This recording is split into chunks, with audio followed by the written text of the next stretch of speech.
who elected Trump are switching sides now.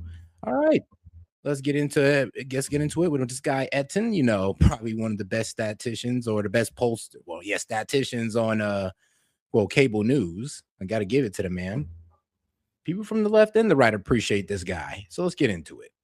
Young people in this country are feeling a tremendous amount of frustration when it comes to what they view as the basic necessities of life. And young men in particular, those who powered Donald Trump to victory back in 2024, well, they're feeling a lot of regret. No, that is a really good point. It's kind of crazy. It's like, yeah, see, Tillis gets to go against Trump and keep his seat.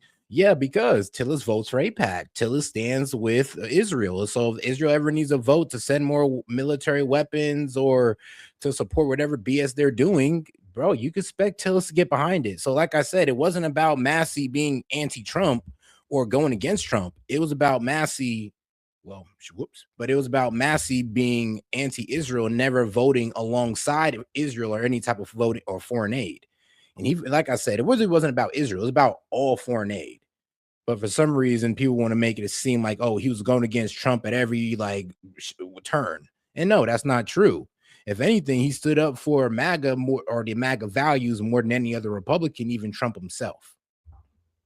Over their vote choice. So what are we talking about here? Well, let's talk about what is right at the bottom. If you were building out the house in terms of the American dream, it is literally the ability to buy a home.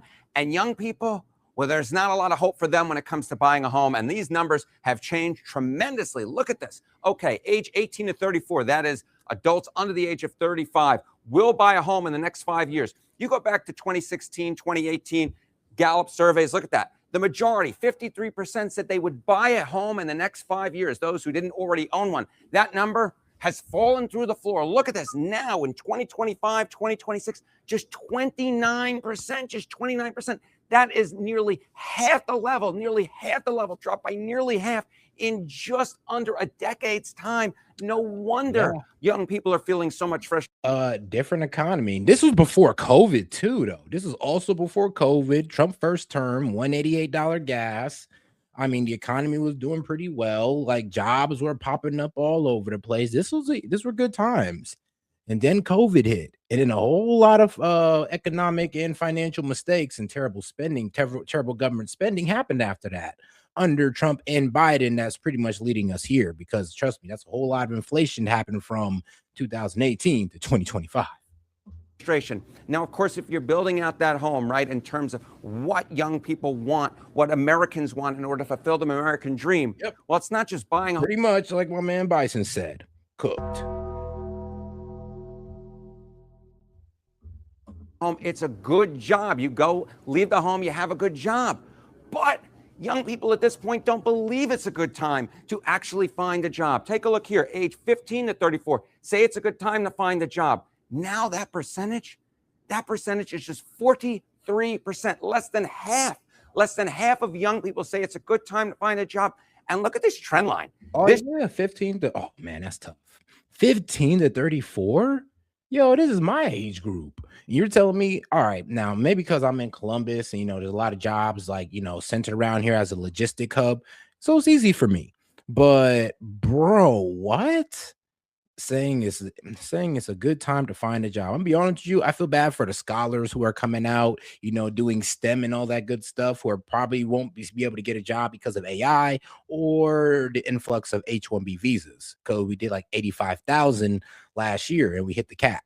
So that whole handling of H-1B visas that Marjorie Taylor Greene pushed for and other Republicans, it seemed like the only person that was serious about handling H-1B visas and them taking the jobs of American scholars was Marjorie Taylor Greene, who was no longer in Congress. This trend line is going completely in the wrong direction. 4 years ago, it was 75%. Look at that. That's a drop of over 30 points in just 4 years' time. In 2019, back when Donald Trump was at the end of his first term in office, it was 77%. That's a drop of, what is that? That's a drop. Yeah, because from this time, bro, the same house I was looking at for duplex for 80,000, that shit doubled in price, bro. It's almost $130,000 now. And that was from 2018 when I was looking into getting into a duplex to now. So yeah, Yeah, the it's because of the housing costs, and of course, mortgage that went up at that, the interest rate that went up at that rate too. So, bro, prices went up on housing. Interest rate made it going up, made it harder to borrow money to get said housing, or well, said property. So yeah, yeah, it kind from 2018 or 2019 to now, bro, all of that economic change happened. That's why it's one hard to get a house, or most people don't even see getting a house as an option right now. And then, of course, finding a job. This is more for the new graduates who are just graduating and kind of looking out there and going like, "Yo, where are all the jobs at?" And I'll tell you where all the jobs are at. Yeah, AI got them. Or, the H-1B, the Sanjis and Bajits, they got your job too. So, that also sucks. And they're getting paid about 30,000 less a year than you. So, hey, at least somebody's saving money. It ain't you though. Of 34 percentage points from where Donald Trump was in term number one, in terms of young folks saying it's a good time to find a job.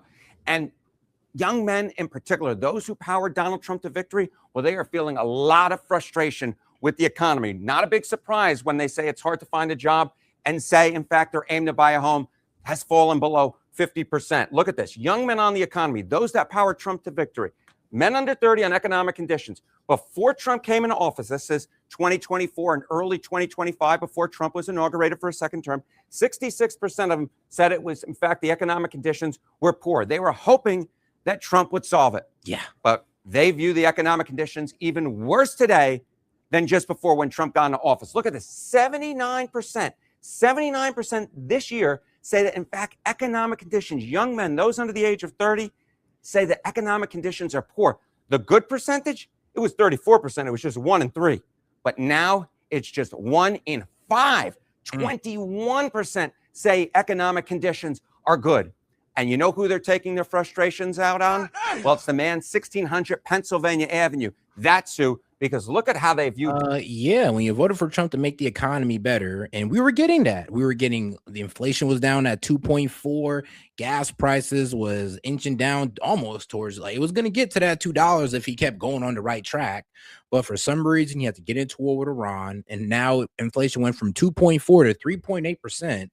Well, gas prices went up over $1, over $1 20. Like, so guys, you don't think that a lot of young men are going to look at this and be like, "Yo, what the hell? I voted for lower gas prices. I voted for no new wars because guess what, guys? You can't have a better economy and lower prices with the war going on. I mean, that's been proven throughout time, especially when it comes to the Middle East." But for some reason, people don't understand that. And they don't understand how well, I'm sorry, but they don't understand how Trump getting into this war with Iran kind of threw away the whole America First agenda of making the economy better for your everyday American. Nope. Apparently, no. A war with Iran is more important, and Trump didn't make that any better for himself by saying that, oh, he don't care about the financial situation of Americans when he's, determining what he's going to do with Iran. And that's, I get it, but oh man, he shouldn't have said that out loud. Well, it's the man 1600 Pennsylvania Avenue. That's who, because look at how they view Donald Trump and the economy. Men under 30, these again are the voters who powered Trump to victory back in 2024. In the fall of 2024 versus Kamala Harris, Trump was more trusted on the economy than Harris by, get this, a 7-point margin. Holy Toledo, look at that percentage now. Look at how young men have turned. The net approval among young men for Donald Trump and the economy, minus 59 points. I'm laughing because the turn is so absurd. This is a turnaround of, what is this? Do the math with me right here, of 66 points. 66 points in less than 2 years' time, just a year and a half in terms of feeling towards Trump and the economy among young men. And when you put it together, right, the economy being the number. And this is the crazy part is that Trump, he's completely abandoned the younger base. Like the 30 or the 35 and under crowd, bro, he completely abandoned them and he's just hanging on to the older crowd. Really, he's hanging on to the really older crowd, the 65 and up. He's hanging on to the boomers and just honestly feeding them all the AI slop, the Fed slop, just feeding them whatever he wants. And they're just buying it because, they're the Fox News watchers who just believe everything that Fox say. And Fox is, well, aligning with Trump on everything. So as long as Fox News says good, the boomers are going to think it's good. But those of us who are 35 and under, yeah, we've kind of seen our parents and some of us have went through the damages of war, if not losing family on economic opportunity and more.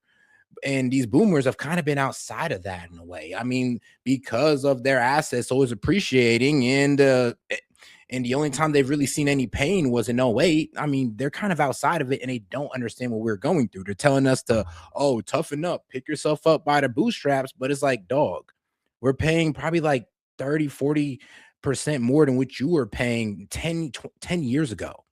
And guess what? The percentage goes higher the farther we go back.